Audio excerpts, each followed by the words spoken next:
Good afternoon, everyone. This is Master Jose Torres coming to you live with the Martial Arts Experience.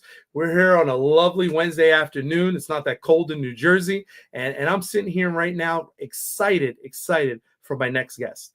Kind of an idol of mine. I really looked up to him, watched his career, and I know he's motivated thousands upon thousands of martial artists and Taekwondo players from around the world. Without further ado, I would like to bring the legend himself, Grandmaster Herb Perez. How are you, sir? How are you doing, sir? Thank you for having me. What a amazing opportunity. I'm always lucky and honored when I get to meet a fellow person from New Jersey. Listen, you're not missing the cold weather though here, sir. I'm going to tell you that now. Like I'm sure it's cold, and I'm glad that I'm not there for that. So so let's hope it stays nice out here a little bit, but we've had our share of weather as well. You have an amazing resume, Grandmaster, martial arts school owner, advocate for Taekwondo, WMAC master, Olympic gold medalist.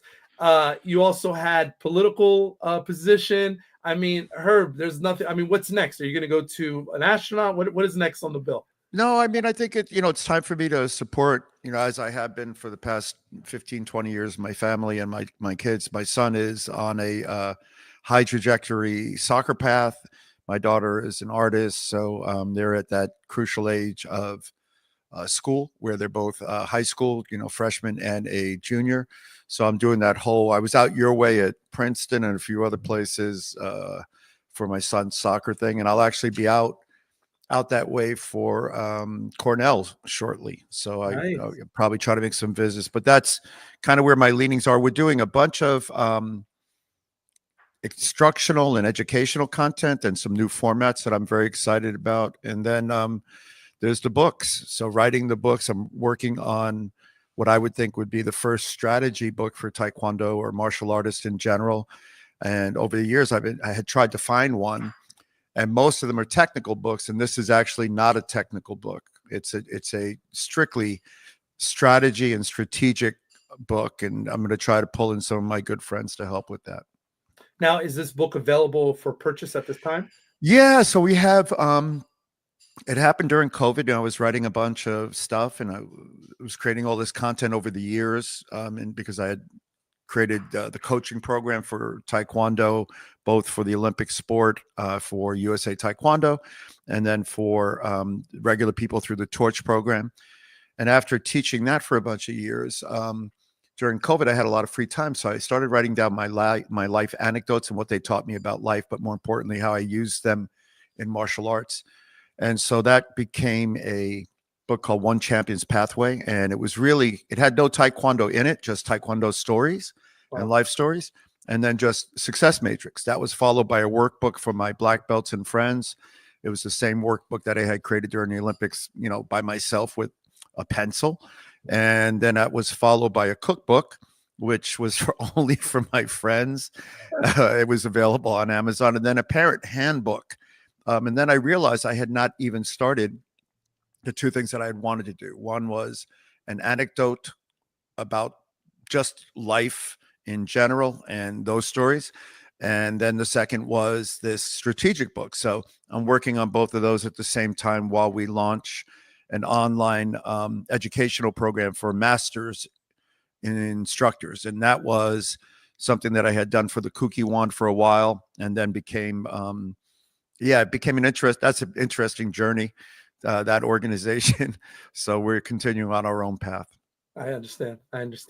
Herb, let's go back. So, how did you first get involved in martial arts, especially as a young Latino man? How did that happen? So I'm a Puerto Rican kid out of New York City. My mom was Polish. My dad was Puerto Rican. And then we moved to neighborhoods because my dad wanted us to be a little bit more upwardly mobile. So we moved to a neighborhood that was neither Puerto Rican nor Polish. It was mostly Jewish and black. Kew Gardens in Queens. And every day was like the Thunderdome. And I didn't realize that I was just like a peace-loving kid. And, there's a story actually I tell in the book about being walking into a courtyard when I was 5, and it was where we hung out and played, and it was enclosed by all these buildings, hence the word courtyard. And this kid started to try to beat me up, and my sister protected me. And so then she saved me. She was a year younger. We went into the house. She told my mother what happened. My mom took me by the hand, dragged me outside, and said, "Which one was it?" Showed me. I showed her, and she said, "Okay, now fight until he cries." And I did that. And then I didn't want to fight. I moved out of New York at some point to Jersey. And in Jersey, I decided after reading a book called The Son of the Flying Tigers that I wanted to practice Taekwondo because the character in it was so awesome. And I actually found a copy of the book. I have it in my bedside drawer. So I wandered by a school after I was being chased by these kids, and I saw a sign for Taekwondo as I was running away. And I came back the next day. I wandered up the stairs. The instructor looked at me and said, "You're too short, not flexible. Your hair's too long. You'll never be any good." So I'm like, "Great. Thanks, sir." I'm like 9. So he's like, "Okay, your mom has to sign you up," because I said I need it. And he goes, so I go downstairs and I pretend to be my mom and I sign it, come up. And that was the start of my Taekwondo journey. Wow. Not to bring it up again, but again, as a young Latino male coming up, that is the standard of that generation. When you got into a fight, you went back downstairs and you needed to kick the crap out of them, or you weren't allowed back in the house. My dad did the same thing to me. My dad was a hoodlum, man. My dad was a rough guy. He was 5'5", 135 pounds, but he could, he was a decent father, but he was a tough guy, wanted to be a tough guy, got into fights, knife fights, all sorts of stuff, and ended up dying. Got shot in New York City, not during a fight, but during a robbery attempt. Wow. Somebody tried to rob him and he wrestled the gun from the guy. He got shot, then he shot the guy, and that was it. But that was my dad, man. He was a rough guy for a little guy. Yeah. Yeah. Now, Herb, when did you find out? Because again, I know you've done thousands upon thousands interviews about your Taekwondo career. When did it first start to happen for you, where you're like, you know what, this is I'm good at this? So what happened for me was I went to I was taking class, and then I liked the fighting part. And in fact, day one they make you fight. Like 9 years old, I'm raising my leg against the wall. The guy says, "Everybody line up for fighting." And I'm like, "All right, I'll just kind of watch it." He goes, "You too." So like, I like the power of being able to best somebody else using my skill and my intellect. And so as soon as I started to fight, I just loved it. And then I trained in my attic by myself with a piece of x-ray paper. And then I had 2 instructors. One was a Korean national champion. And then his student, Anthony Alvarez, he was a national champion for forms and second place in fighting, but he was an amazing fighter. He was in the Navy, and he was a no-nonsense kind of guy. So our school had 20 or 25 guys. All of them were amazing fighters, because if you weren't, you didn't survive. You just had to get out. So I just fell in love with it. My first tournament, I took 4th place at my instructor's tournament, and then took 1st place every other tournament after that. Then green belt, 4th place or 3rd place, then 1st. And that was kind of the history of it. And I just kind of found my own path, because there wasn't really a path at that point. Right. Wow. Wow. And, was he pushing at that time athletes to go to nationals and all these things, or that wasn't really the way back then, correct? No, he was my instructor, Anthony Alvarez. In fact, didn't like competition, because he felt like that you were kind of used by the instructors, as their fighter, and he didn't really feel like it was something that he valued, nor did he think we should value it. But we did fight in tournaments. Right. My other instructor, Master Kim, Ki-Chung Kim, his instructor and my instructor, he had a tournament that we fought in, and we would go to the big tournaments because all his friends were local. And he was known as a great fighter because he had won the President Cup and national championship.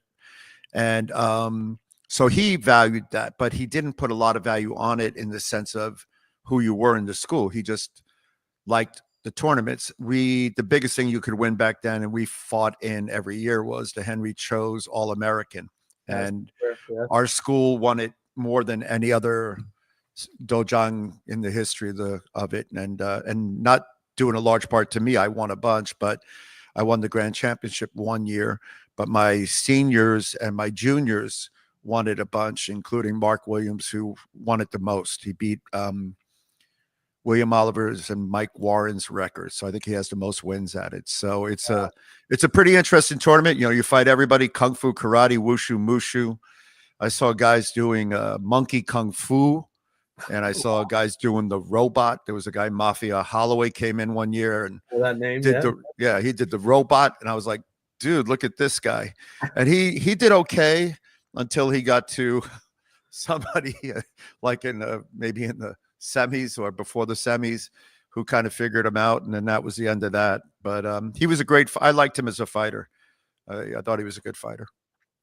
At what point then did you kind of get that nod to now say, hey, I'm on track to go to the Olympics? I'm an Olympic level player. Yeah. You don't get that. Like it's kind of like they have this like inside group, the worst politicians in the world and the most corrupt politicians in the world were the people running USA Taekwondo and the international events. And so they had their own plans and their own students. So you had to kind of go in and take everything from everybody. So that was good for me, because in order for me to win and leave the country, I had to beat everybody. So I figured out that I wanted to do it. And I asked my instructor, I wanted to go to Korea. I said, because the United States at that point pretty much was okay at Taekwondo here. We were great in our own little pond. But when we went internationally, the best medals we had were bronze medals, maybe a silver once in a while. So I realized even if I trained with the best people here, and there was a program in Montana where they had a lot of guys who were making the team, they were all bronze medalists. And I was like, I'm going to go where the gold medalists are. So I went to Korea, trained at, got my instructor. He gave me a letter. I went to Hanguk Chede, and Lee Sung-guk was the professor who's passed away just recently. And they kind of took me under their wing, put myself in a small hotel with 2 other guys. We lived on the floor, 3 of us in one small room for $14 a night. And we walked to the practice in snow, and we'd stay till our money ran out, which was like 2 or 3 months. And then we'd come back home. And so that mattered, because I came back that year and won the national championship after being a bronze medalist in it. And then I went on to win 6 international gold medals in a row, including beating Korea at the World Cup Championship in the final. And, you know, so that was my passion for it. Started way back when I realized I liked it and understood that it was an intellectual pursuit and not necessarily a physical one. Right. I mean, and Herb, you make mention of the politics, you know, it seems as though they're gatekeepers in everything, right? There's gatekeepers in everything. And you went around the gatekeepers, you know what I mean? You did it your way, which really wasn't done at that time, correct? Well, it should be a meritocracy. In other words, if I'm better than you and I get in the ring and I beat you, I should win. And so I was always a fan of that. That's why I like Taekwondo. I don't do team sports because a coach has to like you. I was a musician for a long time, and at some point I stopped doing music because I realized, you know, it wasn't about me. They had to like the whole band or me, or my band had to perform well. I did the same thing with acting. You know, if I reminded a casting director of their boyfriend or girlfriend or whatever, I might not get a part. So I like things where I step into an arena, it's me against you. And if I beat you, I win. And if I don't, and that with the politics, but it's still in my power. It's really hard to raise the hand of a guy who's knocked out, right? He can't win. So even though it wasn't fair, nor does it continue to be fair, there's a lot of drama, politics, nepotism, nationalism, racism, xenophobia, especially in the Kukiwon. And now with this new Kukiwon USA, the Koreans are trying to hold on to their 2 cultural exports. One is kimchi, the other one is K-pop. And then they've created this other thing called K-poop, which is what Taekwondo has turned into. So I'm pretty vocal about that as well, because it's a pretty embarrassing. I wouldn't do what they do now. I just can't watch it. You don't like the pajamas. You don't like any of that stuff. You know, there was a time when we fought, like if I hit you, it hurt. Now the only thing that gets hurt in Taekwondo tournaments are people's feelings. You know, oh wow, yeah, that's about it. Gotcha. Let's talk about the Olympic journey. So, which I think, you know, everybody, and again, I've known you told the story a million times, but you know, when you found out, how was it then? Because at the time that you did it, they had multiple weight classes. It was different. It's not how it is now, correct? With like 2 people and that's all they send. Well, they pick. We had 8 weight divisions, and out of the 8 weight divisions, the most you could qualify were 4. So myself, I had the highest point total, over 200 points internationally, because I had won pretty much everything for about 4 or 5, 6 years, whatever it was. Second to me was Juan Moreno, who also had a very high point total. And so our weight division had to be chosen, because otherwise it might not have been picked, because we had the highest point totals. Then domestically, I had the highest point total, and then went through the finals and the trials and all that sort of stuff. In 92, it was a different journey than 88. And in 92, I dominated the U.S. and I had dominated it prior to, but there were more politics. 92, there was nobody left that mattered in my division that was going to give me a hard time. And the same thing for Juan Moreno. Juan had dominated his division from 88 through 92, and then quite frankly through 2000. Right. And so, yeah, it was a relief, but it wasn't the end of the journey. And so one of the mistakes I made in 88 was forgetting that there was another match left. And so you got to remember, I was just at Yale, and this coach I really liked a lot is the soccer coach. His name is Kyle Stannard. And Coach Stannard gave the kids a lecture about what it takes to be a Yale soccer kid. And he said, you get accepted or you get committed. He goes, I got to give you some advice. He says, keep your foot on the gas pedal. I was like, telling these junior athletes, and I was like, man, that's deep. You got to remember, keep your foot on the gas pedal, because it's not over till it's over. Right. Because in 88, you could have went as well, correct? You were on trajectory. 88, I should have gone. 88, I had won everything, beat Korea, had won the Pan Am Games. We had the most successful teams. Jimmy Kim and I were the most successful athletes. We were on cover of magazine, should have went. And 88 was a great learning moment for me. And I have a lot of respect for the player that went instead of me. And I actually have 2 of his pictures on my wall to remind me of that time. This was an individual I had beaten 4 or 5 times, knocked him out, and fought a close match in the finals. And as it would be, they gave him the win. And he won. And I respect him, and I respect the process, and it was what it was. And so that meant I had to wait 4 more years to go and do the thing I wanted to do and put off law school and everything else in life. So it was a great learning moment for me. And it was about don't look down the road, look where you are. Right. And, make sure you seal the deal so you don't run into that. But I wasn't alone that year. Juan Moreno fought Daesung Lee, and Daesung had won 10 years in a row and lost that year and ended up going as an assistant coach instead. So these are great moments. And to be frank, had I gone in 88, I might have won a bronze medal. I might not have been ready for a gold medal performance. But when I went in 92, I was ready. I had the right mindset. I had the right technical acumen, and I had the right experiential component that I think gave me the fortunate result. And it was it's amazing that I'm humbled by that I won a gold medal, because it was really a great cap to a great career. Right. Absolutely. I'll bring up that picture. Yeah. Who is that young guy? That guy. So Herb, you're blessed though, because I think your hair looks the same. Well, Herb. that's my boy Otomics, Mitch Barbaro, who was also a grand champion along with Chuck Norris at the All-American.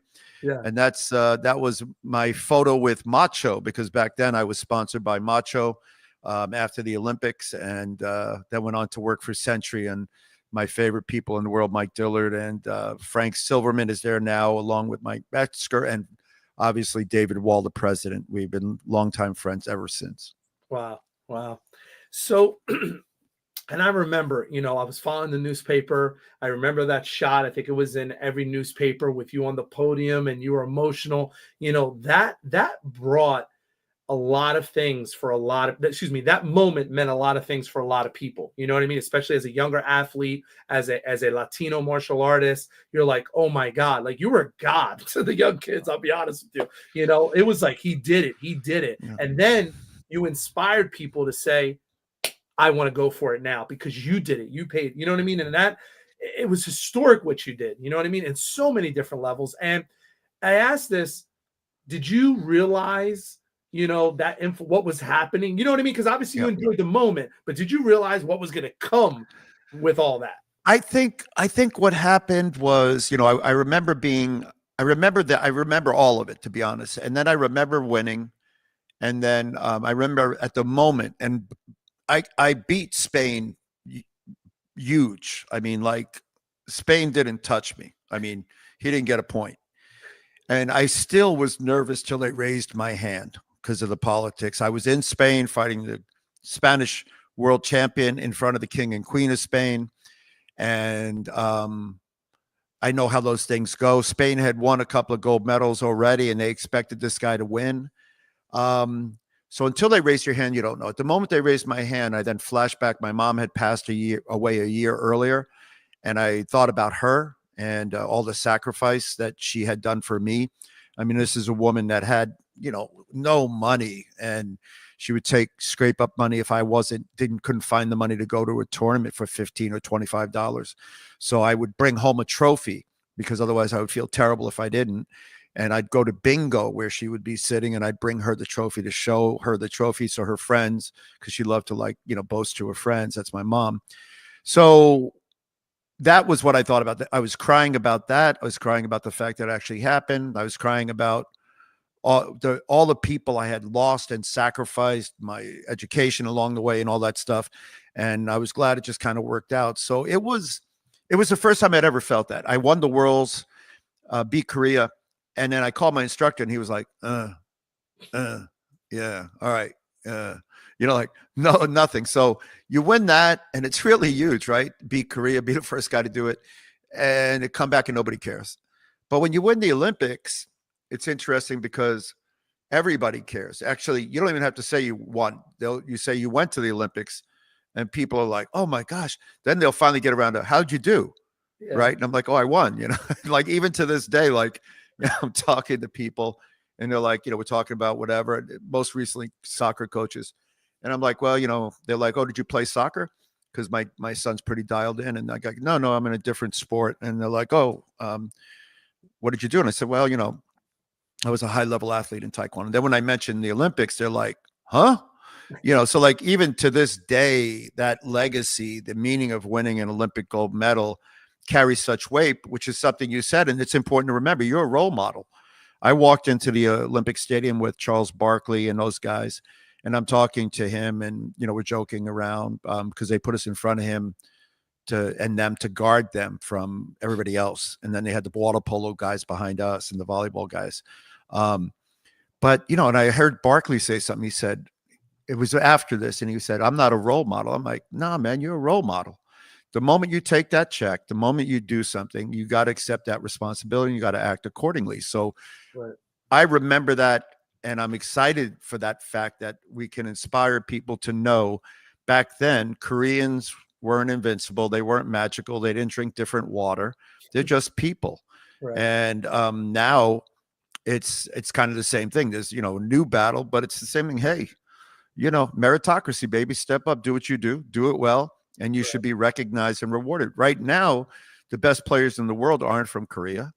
They're not from the United States. They're from everywhere. Right. So, and that's the way it should be. Right. Absolutely. You win the gold medal.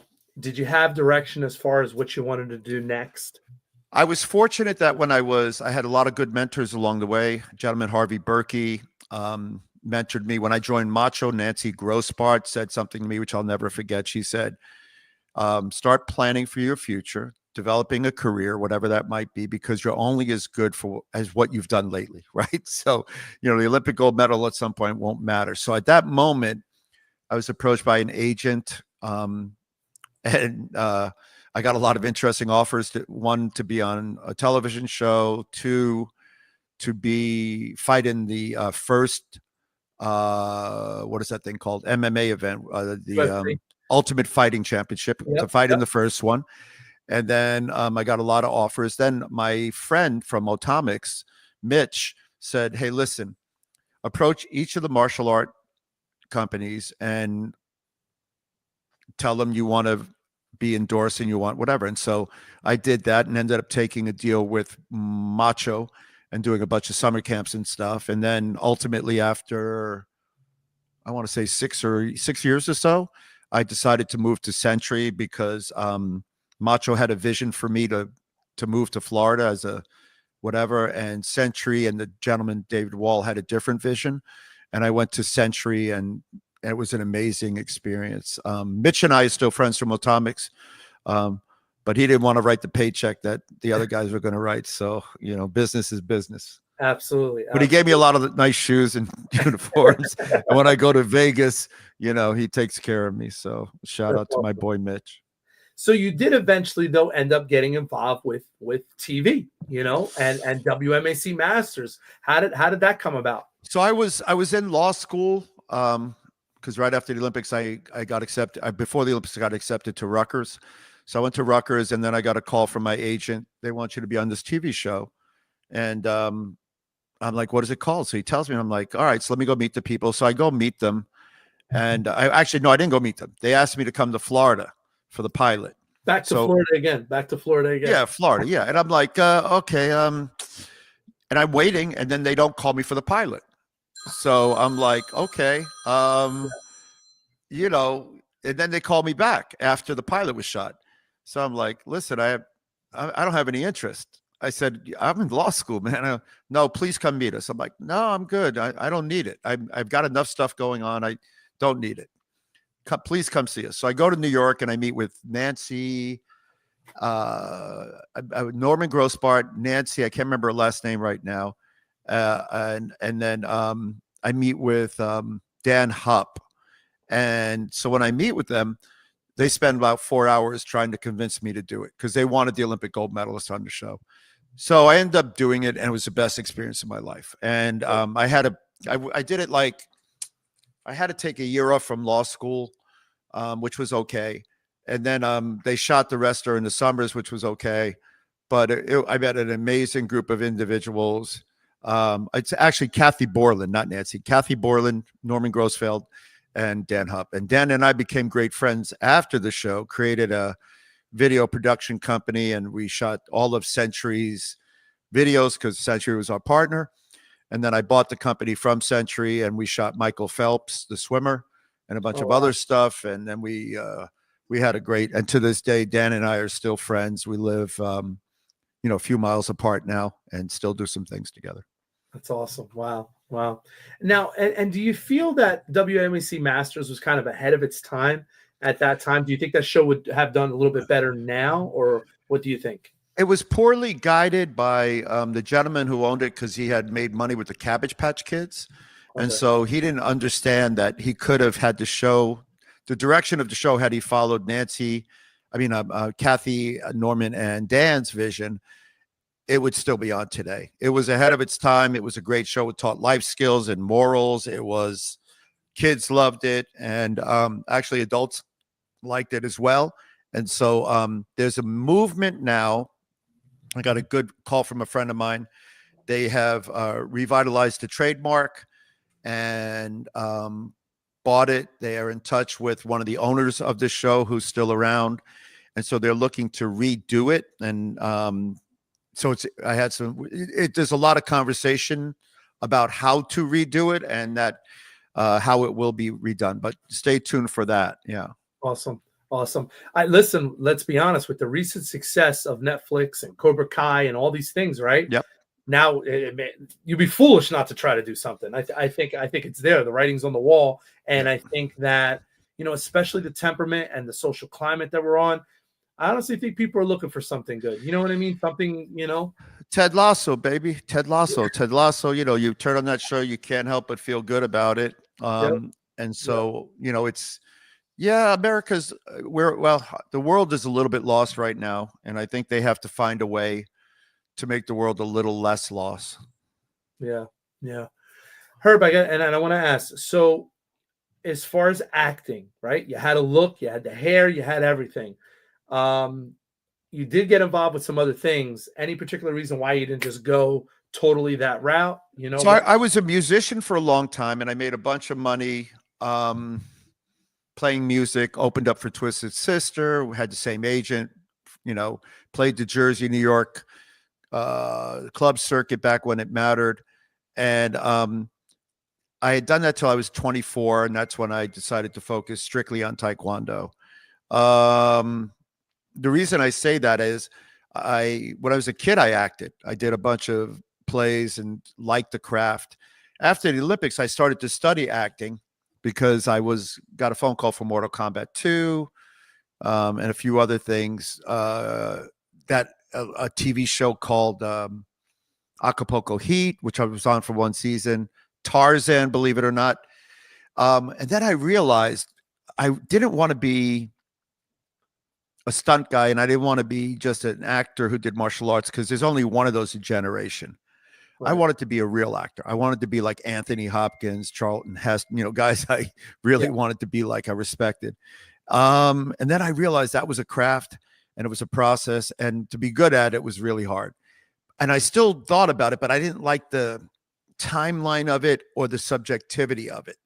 So I made a decision to finish the show, and then just finish law school, do graduate school, and do some other things that I thought were equally as important and meaningful and were more impactful. But I love the craft to this day. I respect people that can do it well. I became friends with Sean Kanan, who was on the original Karate Kid. Yeah, good guy. I had Sean on the podcast. Oh, he's a blast. A year ago. Yeah, he was one of my most fun people I met back then, and we hung out for a minute or two, and I still kind of try to keep in touch with him. Yeah. But look, all the guys on WMEC Masters who were way more buffed and Mortal Kombat, Batman stunt people, they did well, but none of them transitioned. They all made their lives outside of the industry, except if they were doing stunts or stunt coordinating and directing, which they all did, and they're doing great. Right. But they're not Chuck Norris or Jackie Chan or Jet Li, and that's a hard path. And that's I didn't want to do Taekwondo. I wanted to win the Olympic gold medal. And if I were going to do acting, I'd want to win an Oscar. And I'm just not an Oscar winner. But Herb, there's still hope, right? If the right role, somebody reaches out to you. Nah, I'm good. I realize if you watch the show, there's a great scene where I'm doing a vignette with this kid who is now Neil Brown, who's an amazing young actor back then, and now was on SEAL Team 6, and he's really a good actor. And I reached out to him and kind of said hi again. I realized that that was my best acting there, because I was being me. I'm talking to him like a mentor, like a Taekwondo instructor. He had stolen my gold medal. Yeah, that's the storyline. And when you watch that scene, you're like, oh yeah, man, this guy's a good actor. Right. But that's it. Like, if I'm not being me, I'm not good at it. So we had some guys on the show. There's a lot of funny outtakes, because most of the guys on the show, to be honest, were terrible actors, right? So I got a lot of lines because I was one of the guys that could actually read them and memorize them. And we had other guys that would get so self-conscious they couldn't speak. Yeah. And so we have a lot of funny stories. But Chris Casamassa, great on the show. Hakeem, of course, great on the show. And a bunch of these other guys that I really have a lot of respect for. But it's a tough industry. Yeah. Tough industry. Absolutely. So let's fast forward then, right? Obviously you get out of acting and you finish law school, and your profession kind of takes over with that. What prompted you to get involved with politics? So I had been on the board of directors of USA Taekwondo. I was a executive committee member and board of director for the U.S. Olympic Committee. I worked as a international director of relations for Olympic Council of Asia. I was involved in the IOC stuff. So I had all this experience that I had gotten as a result of the Olympic movement. Right. And so I realized that when I came to my city, they really had the same problems that Taekwondo had. They weren't being run correctly. They didn't understand budgets. They were focused on making a small handful of people happy. And so I ran. I was giving money to the city, donating money, helping kids and all this. I'd moved to the city. And then So the mayor comes to me. I'm in Korea, and he calls me in Korea, wants to meet with me. So I come back, and he's like, "Have you ever thought about running?" I said, "No, I'm good. I thought maybe in the future." And he goes, "I want you to run." So I run. I meet with some of the powers that be, and they vehemently oppose me. Like, they want me to wait. And I go, "Why?" They said, "You haven't been here long enough." I said, "Can I ask you a question?" They said, "Yeah." I said, "Is there anybody better?" They said, "No." And so I ran. And then they tried to kill me, like this group of old white-haired crazy people. I won't mention their names. Pam Frisella, Linda Kolick. Anyway, so this clown show of ineptitude, they just made me angry. So I ran again in 2 years, and I ran a presidential campaign, like President Obama, worse, better than his. And I won. And then I stayed on the council I was mayor, stayed on the council. They had 8 million when I started. By the time I left, they had 110 million in the bank. Wow. So it was a great experience. But, again, the old people tried to kill me again, which is okay, because I don't do it to survive. But my wife always likes to remind me. She goes, "What have you ever joined or led that they haven't tried to kill you on the way out? So why do you do it?" So I have a new rule. I just don't do it anymore. I help quietly behind the scenes, because I can't suffer fools. I can't. They drive me nuts. I just can't stand it. So Herb, are you a quiet soccer dad, or are you allowed? Oh no, the worst. Oh no, I had the coach yell at me. He sent me a text the last 2 games. He's like, "Herb, stop coaching. Let the boys play." So I was like, oh man, I had to go over and apologize to him, because, like, I see the game, and I'm not a soccer player, but I'm yelling, "Run, pass, whatever." So I'm just like, I'm like, "Yeah, you're right, coach," whatever. Yeah. So I'm that guy yelling at the ref, like, not yelling, I'm just yelling, "Ref." Yeah. I'm very passionate about the games, but I try to keep it always positive, and enjoy the game. And then I do have to, it's hard for me to watch, because I want, it drives me crazy when they don't do as well as they can, because they're not maximizing their potential. So, I get all emotionally bound up in it and stuff. And so, yeah, I'm the world's worst soccer dad as that goes. I don't bother other people and stuff, but at this level, these kids are playing, high level soccer against high level people. Yeah. But I'm too loud. It's a great sport. It's fun. Yeah, I love it. As we're going and we're following our children. So I have one of my boys plays in college, and then I have my youngest that's a 7th grader, and he plays for like the New Jersey ODP team. He does some different things. So he's doing good, but I'm trying not to make the same mistakes that I made with my other one, right? Because sometimes as dads, we do, right? Sometimes we don't let it run its course. My son, he gets a lecture on the way to practice, home from practice. He's got my book, which he's got to write notes in. He's got, I talk to him about his opportunities. I'm going on all these college visits because I don't want him to go on a plane by himself. So, in junior year, they do the whole recruiting thing, and he's being highly recruited. So, I'm reminding him, the opportunities. But, it teaches you the most important thing is, it's hard for people. You have to have a watershed moment to learn how to perform in moments of stress. And when you don't, then you regret the fact that you didn't perform at your highest level. And if you do perform at 40% of your highest level, you'll be the MVP of any tournament, no matter taekwondo, whatever. 4 out of 10 times, if you kick and you score a point, you're going to win. Soccer, 4 out of 10 times, if you execute, you're going to do fine.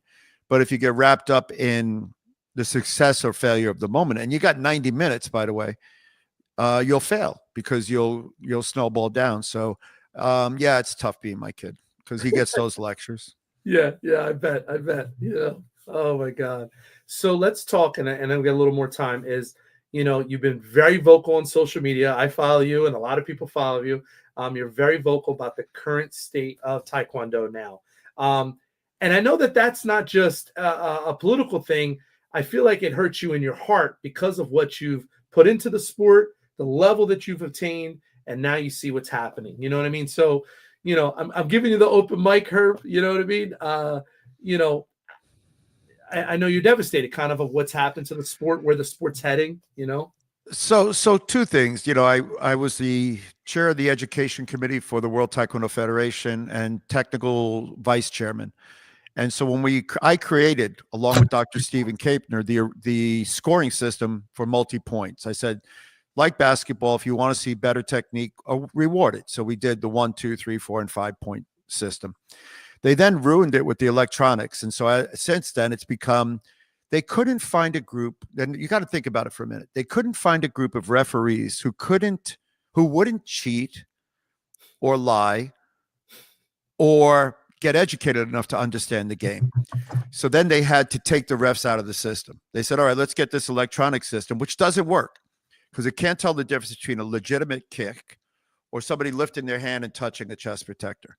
So there were solutions for that, and it was really easy. Fix the referees, and then you fix the problem. Get rid of the cheaters, get rid of the ones that can't ref. So instead, they go to an electronic system. So then it continues to spiral under Cho, who's the head of the clown show in the clown car.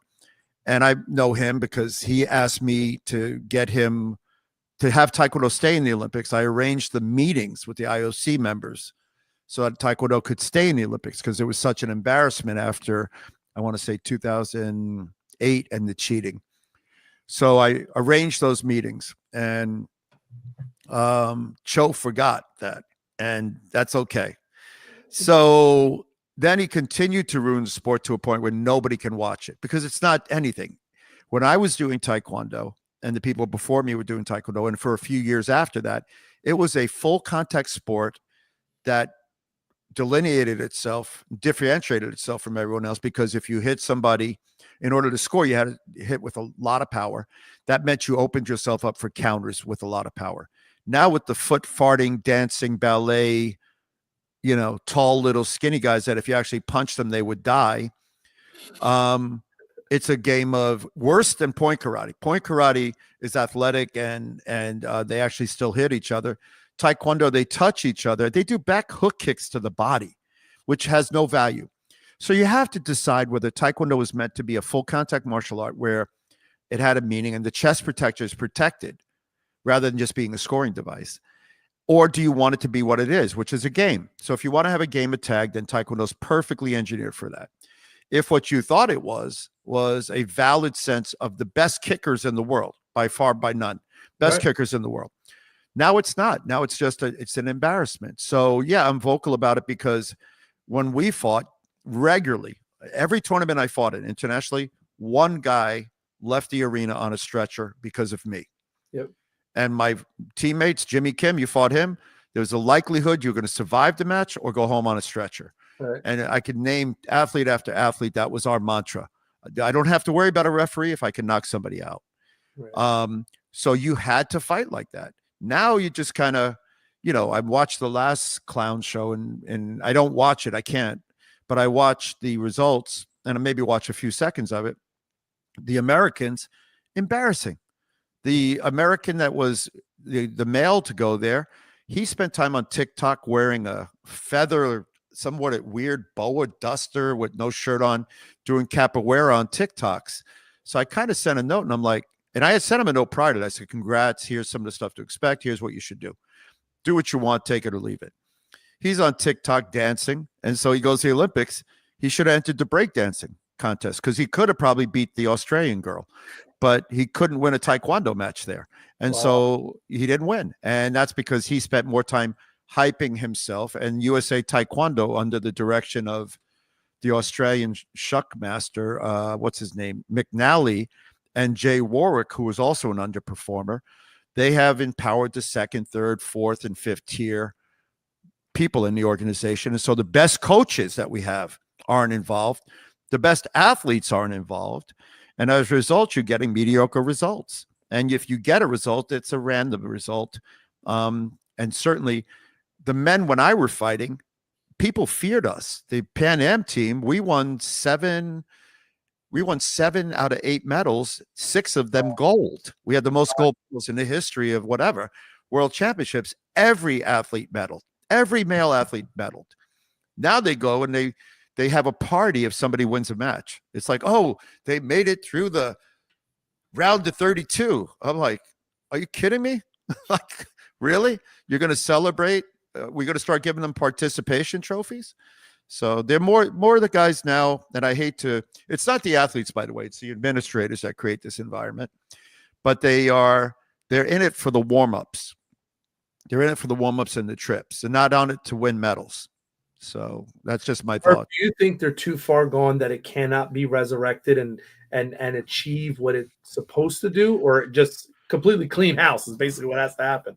Well, the leadership of the World Taekwondo Federation continues to be mired in mediocrity by the stupidity and ultra-crepidarianism of Cho, the president.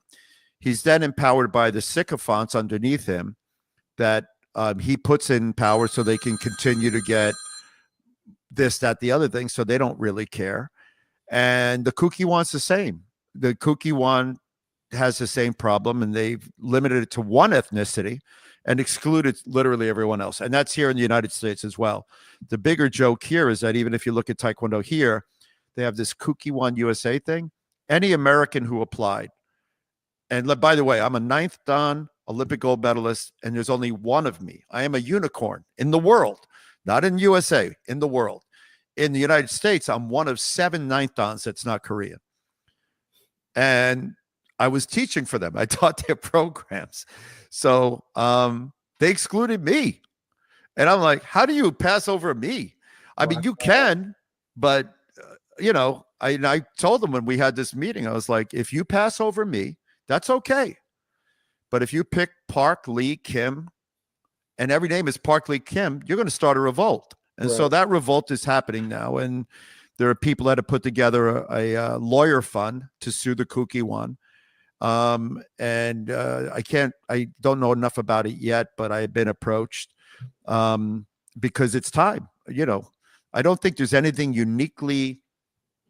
I don't think there's any ethnicity or nationalism uniquely to any other sport that I can think of. Baseball, its headquarters are in Japan.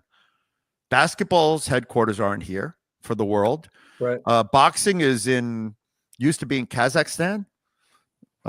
So Korea, I guess, but it's not a meritocracy. And I think it's time for that to change. Right. Wow. What do you feel, Herb? What is the advice you can give someone? So, it's funny because I'm sure you get asked a lot of different things, right? How do I go to a journey to be on the Olympics? How do I get involved with movies? How can I be a successful business guy? So in all of your experience, is there some grassroots or foundation that you can give advice to someone coming up that's maybe in their 20s that says, hey, you know what? I want to be a successful martial arts businessman or entrepreneur. What can I do? What should be my focus? So first, I always tell people become competent or master your craft. Number 2, even now, they should call Frank Silverman, Mike Metzger, or my boys over at Maya, because Maya by far is the best organization for developing martial art professionals.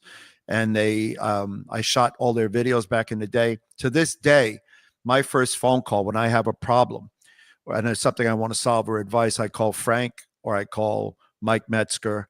And I got to apologize because I can't remember his name now, but it's the other guy there. And now I'm blanking. So I'm going to apologize after the podcast, but they have an amazing team of professionals and materials. When I opened my first school, Frank came out and looked at the location, did my grand opening.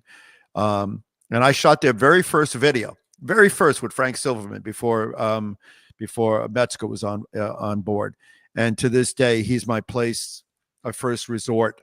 Second, be on a continual path of betterment and growth with regard to learning. So, as I told you before, I've created this online program, and I'm not telling anybody to look at ours. We reinvestigated because it was a passion of mine, even when I first started to teach. What does it really mean to be a master instructor? What are the skill sets? Back in the day, you need to be able to kill somebody with a sword or something. You got to be able to defend your goat from being stolen. Well, people don't need that now. When I was a young kid in New Jersey, I needed to know how to fight because I had to fight my way to school, Taekwondo classes, everywhere I went. Now you need self-avoidance. You need social awareness. You need diffusion skills. You need conflict resolution skills. You need business skills. So when I thought about that, I wanted to change the name. The name master or grandmaster, that's not what the name translates from Korean. Sabum nim in Korean means one who teaches martial arts. Kwanjang nim, which is grandmaster, means owner of the business. So I said, and the word master itself doesn't mean master. It means someone who's adept at their craft. Sensei in Japanese means teacher. In Sifu is teacher.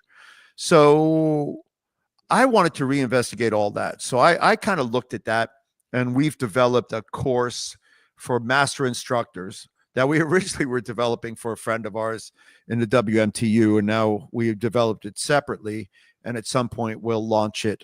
And it's a virtual remote course. So you take the course, it has all the content and stuff, and then once a week you check in on a Zoom thing. But we have another level of it where if you have a dojang, we go into your school, we train your instructor. He's our local liaison. He's the master on site. We remotely for 3 hours a day teach from different places around the country. People tune in, and then your instructor runs the class so that we can bring high-level competition, high-level training to Idaho. So now if you're competing down the street from somebody who's a fake world champion, you can actually have the best guy in the world teaching you whatever you want through this system. So we're getting ready to launch that in the coming weeks. We have been testing it at some places, and the course itself has been up, and we've run some tests on it, but we're getting ready for that. But I think that's an example of what should be happening in the industry, whether it's us or somebody else. There's a handful of guys out there teaching you how to be, rah, how to get your kids excited. I love, there's a guy down the street from me that used to work for me. He's playing music during, he's playing music. I don't want to, they do an intro and they have some sort of like K-pop music thing they did. I'm like, okay, I'm not sure how that works, but yeah, I mean, there's a million, but can you keep and preserve what matters in the martial arts tradition wise and all that sort of stuff? That's a question. Yeah. Right. Herb, you said you're launching this program, the Master Course. That's out there somewhere. Where can we find out? So I'll send you a link to it to test. We're still putting up the finishing touches. It's myself and a gentleman who's a referee, Leon Preston, one of the guys I have a great amount of respect for. We had created it. Now I got to think what we call it now. I just had it in my top of my mind. Oh, I'm terrible. But I could click off here to find it. It's the Master Instructor Program, and in it has conflict resolution. It has business advice. It has technical advice from us. It has fighting strategy. It has forms. It has everything that you think you might need to know in other areas that you don't know. The thing about Leon is he was an educator up in Washington in a college for a lot of years where he taught teachers. So it teaches you how to teach. So I think the thing that matters about it, it is a program that teaches you how to teach as opposed to what to teach. So I do the what to teach. We have, and it's deep. It's great stuff. And so I'll send you a copy of it. And then when we launch the other one, I'll let you know. But the one that I'm really passionate about is the one where we are going to nexus with school owners. And so we'll be developing a library of content. That content will be available to our people. So when we shoot those classes, that'll be a library that we'll be building 3 hours a day. And it'll be available just to our members. Then there'll be a second level of it where you can watch past content if you want and subscribe to it. But the interaction, which we tested, I love. So I'm teaching via Zoom, and I have a guy on site that I can say, hey, John, would you look at him and please have him adjust his leg like this? And this is a guy that I've personally trained, kind of like when Johnny G first did spinning. When he first did spinning. Better. It's called BEST. Better Education Systems Training. That's what it is. Okay. BEST. I apologize. I had it in the top of my mind, but my mind was spinning. No. That's awesome. Listen, and I think resources for instructors and martial artists and I think that's a difference, right? Because in our business, especially in the 70s, 80s, and 90s, right, there was no curriculum. It was you taught how you were instructed by your master, right? And you, if you liked things that he did, you modeled after it, and then hopefully you change some of the things, right? Because what happened and was successful then, you can't do that stuff now. You can't. Think about it. My instructor, and probably your instructor, my instructor was the 1967 national champion in Korea. He was the President's Cup champ. They won the President's flag. He was the #1 college player. 1967. I started Taekwondo in 1969 with someone else. By the time I met my instructor, his information was 20 years old. Right. So if I'm still teaching it, it's 60 years old, whatever, 50 years old. And so you've got to evolve. One of the guys who's constantly evolving is Juan Moreno. So Juan is a good friend of mine. We work together. We're on teams together. So whenever I meet with him and we talk and we do a podcast together, he's always innovating, always thinking about how to improve. Even in the nonsense world of what is going on now, he's trying to find a way to lift it. And so I think that's our obligation, whether that's technically or not. And by the way, there are kids doing stuff that's just amazing now. We were doing double kicks, Notabons. We were doing 360 back kicks, maybe a 5, whatever. These cats are doing 7,000 turns in the air and kicking stuff, so it's not that they're not athletic. Right. They're just not, the thing that changed everything was the UFC. So when another grown man can stand in front of another grown man and kick him as hard as humanly possible in the face and nothing happens, then all the nonsense about Taekwondo needing chest protectors should have went out the window. Right. Take off the chest protector, leave on hand and foot protectors or whatever you want to do, or headgears, and then let him fight. If a Taekwondo athlete gets kicked in the body and he can't continue, that's called progress. That's it. Right. Take off the chest protectors, you sissies. We don't need it.